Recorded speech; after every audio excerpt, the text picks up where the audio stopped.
Bom, começando pela antiguidade, a gente vai dar influência que a cultura greco-romana, e aí, né, a gente tem um mapa, né, daí um princípio da geografia, né, a gente precisa localizar o fenômeno e a extensão, né, desse fenômeno. Está falando aí dessa cultura grega, né, que vai, do período clássico, ampliar o universo de possibilidades de se pensar, né, a sociedade, de se pensar a natureza, de se pensar formas lógicas de compreensão das coisas do mundo, da vida, né? Então, assim, a Grécia traz para a gente a filosofia, a Grécia traz para a gente a política, a Grécia traz para a gente, né, o início da física, o início da química, né, o início dessas grandes áreas e, por que não, também o início da geografia e o início da história. Não só a cultura grega, né, a cultura greco-romana sobrevive até o presente, principalmente na face ocidental. Essa cultura romana, então, que atravessa, né, um milênio, sai da antiguidade, atravessa a Idade Média, né, obviamente sofrendo alterações na sua extensão, sofrendo alterações no seu império, sobrevivendo no Oriente, depois avançando novamente, né, com Justiniano, tentando retomar algumas áreas que foram perdidas ali pelo domínio dos visigodos, dos francos, né, dos eslavos, que desceram da planície central europeia e também das partes do norte da Europa Oriental. O primeiro grande pensador aí que a gente precisa dar luz a ele, né, nessa história da geografia é o Heródoto, né? Heródoto era um geógrafo e um historiador também, né? Essa distinção ela não era muito clara na antiguidade, ela vai aparecer mais tarde. Então era comum, né, que historiadores, né, produzissem grandes narrativas, também estivessem ali se debruçando sobre aspectos, né, do terreno, da vida e dos modos, né, de vida dos grupos locais. Né? Uma coisa que o Heródoto faz, que ele inaugura, é justamente trazer as narrativas locais, né, para poder construir uma abordagem sobre os fatos, uma abordagem sobre os fatos históricos, geográficos, uma estrutura de texto de prosa diferente do que se fazia até então. A história era muito feita em poesias, né, em grandes textos literários, como os textos homéricos, por exemplo. Portanto, o Heródoto começa a estabelecer uma outra estrutura metodológica mesmo de abordar, né, o fato histórico, o conhecimento histórico. Assim, ele vai ser o pai da história, o pai da geografia também. A extensão espacial, né, desse mundo conhecido por Heródoto, né, do qual ele vai circular, vai abordar e vai relatar nos seus trabalhos. A gente está falando ali, portanto, de um conhecimento, de uma ideia de um mundo muito restrita, né, cercado, né, por um oceano, né, aquele entorno do Mediterrâneo ali, daquele mundo está muito próximo, né, às culturas egípcias, grego-romanas, né, que vão estar na raiz aí da Europa e do Oriente, né, desse Oriente próximo, né, desse Oriente Médio. Outra figura importante é Erastos, né, de Cirene, que vivia nessa grande região de influência grega, né, no Egito, em função da expansão, né, da Macedônia, né, de Alexandre o Grande. Erastos vai ser uma figura importante no pensamento geográfico, sem dúvida, porque Erastos resolve lá atrás, né, na antiguidade, uma questão que era a questão da forma da Terra. E ele faz isso usando a nossa capacidade de pensamento, abstração e uso da geometria para solucionar, né, um problema de base matemática e do qual a gente não tinha nenhum recurso técnico para comprovar, né, externamente, né, empiricamente, né, como a gente hoje tem, né, por meio de satélites, imagens, a possibilidade de observar o nosso planeta de fora. Então, de dentro do planeta, Erasmus vai usar a sua razão para, logicamente, explicar a possível forma da Terra. E aí ele, para fazer isso, né, cientificamente, organiza um experimento. Um experimento que envolve a observação da radiação solar em duas cidades diferentes no Egito, né, uma na foz do Rio Nilo, que é Alexandria, né, uma cidade importante, e a outra mais no interior, né, na área do Alto Nilo, em Siena.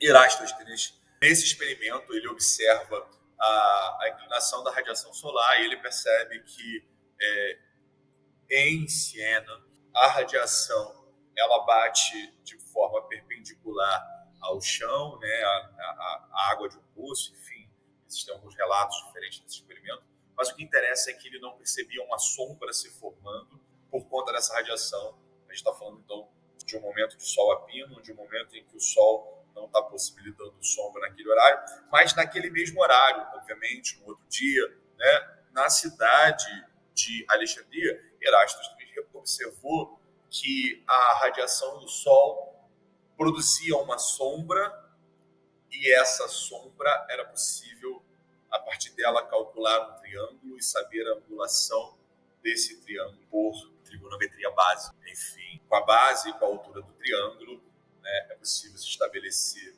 a hipotenusa, e estabelecendo a hipotenusa, é possível se calcular o ângulo desse vértice superior do triângulo, que, portanto, era o ponto de contato da haste, né, do obelisco observado com a extensão da sombra no chão.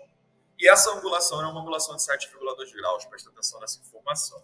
7,2 graus. E aí, obviamente, abstratamente, ele imagina que, primeiro, se essa superfície, né, tem esse tipo de sombra se formando, ela, se tem essa angulação, é porque existe uma curvatura, e essa curvatura me remete a uma outra forma geométrica, A forma geométrica, né?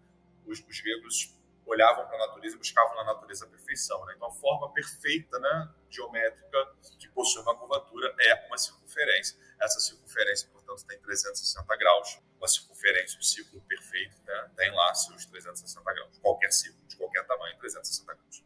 Esses 7,2 graus que Erasmus calculou na sombra, ele projeta para o centro da Terra, porque ele imagina que essas duas hastes que estão em cidades diferentes se encontram no centro do círculo, né? Elas formam raios que se encontram no centro do círculo, e esse encontro no centro do círculo, portanto, também teria a mesma angulação do triângulo calculado na cidade de Alexandria. E aí, portanto, essa angulação seria a distância entre essas duas cidades. Percebam, a distância entre Alexandria e Siena é uma distância de aproximadamente 800 quilômetros. E aí, fazendo alguns cálculos, Erasmus chega à seguinte conclusão. Essa distância de 800 quilômetros é 7,2 graus dentro dessa circunferência. Esses 7,2 graus, dentro de uma circunferência completa que tem 360 graus, representa 1/50. Portanto, essa distância de 800 quilômetros é 1/50 do círculo. O círculo completo é 50 vezes 800. E aí Erasmus chega ao resultado de 40 mil quilômetros. E esses 40 mil quilômetros, portanto, seriam a circunferência da Terra. E aí provoco vocês a darem uma pesquisada aí no Google e pesquisarem a circunferência da Terra e responderem depois se Erasmus estava certo, errado, ou muito errado, ou bem próximo do certo com a sua abordagem científica, geométrica, para pensar a forma da Terra. Depois de Erasmus, eu preciso dar destaque a Estrabão, porque Estrabão vai trazer para a gente um procedimento metodológico, que é observar a paisagem e observar o terreno na sua escala horizontal, na extensão do terreno. Portanto, o trabalho do geógrafo se trata em observar a paisagem na sua extensão, na sua ocupação sobre a superfície terrestre, observando a diversidade de paisagens que existem nessa superfície e a diversidade de modos de vida. Por fim, Cláudio Ptolomeu traz para a geografia uma abordagem que, ao invés de estudar a superfície pela escala horizontal do terreno, busca entender essa ocupação e organização com base numa projeção vertical. A paisagem, portanto, para Ptolomeu, para Cláudio Ptolomeu, ela é uma projeção do universo na superfície terrestre, né? É a extensão do cosmos, a posição da Terra em relação à extensão do cosmos, que influencia no resultado da paisagem dos diferentes locais que existem na superfície terrestre. Cláudio Ptolomeu, com essa abordagem vertical, se torna, sem dúvida, uma das pessoas importantes não só no pensamento geográfico, mas também na construção da cartografia. A gente pode dizer que Cláudio Ptolomeu foi um dos primeiros cartógrafos e que vai desenvolver uma forma de projeção de representação cartográfica para tentar mais ajustadamente representar o espaço da superfície terrestre dentro da maior possibilidade de representar o real, reduzindo distorções.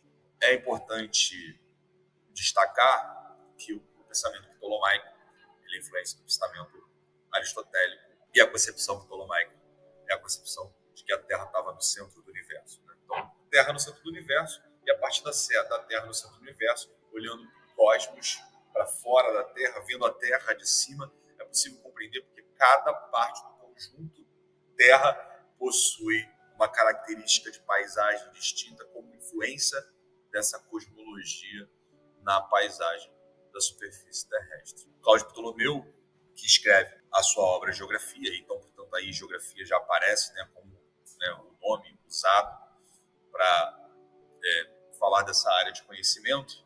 Ele sistematiza o conhecimento geográfico dessa cultura greco-romana, que a gente falou, né, que esse conhecimento para descrever, medir, né, aplica isso na cartografia e aí desenvolve, estabelece o sistema de coordenadas de latitude e longitude, aplica ali o tipo de projeção, como eu falei para vocês, que é a projeção cônica equidistante meridiana, né? E aí a gente pode ver essa projeção sendo aplicada nessa carta aí, desenvolvida por Ptolomeu, né? Uma reconstituição de uma carta ali que aparece na sua obra Geografia, que ele está representando também aquele mundo conhecido, né? E a gente percebe que esse mundo conhecido agora se expande um pouco mais, né? O Oriente está mais representado, a gente consegue ver uma representação do que hoje a gente chama de Pacífico, né? Tem um pedaço do Atlântico sendo representado, Mediterrâneo, a bacia do Rio Nilo, a bacia do Rio Níger, né? O Mar Vermelho, enfim, isso essa extensão euroasiática e norte da África sendo representado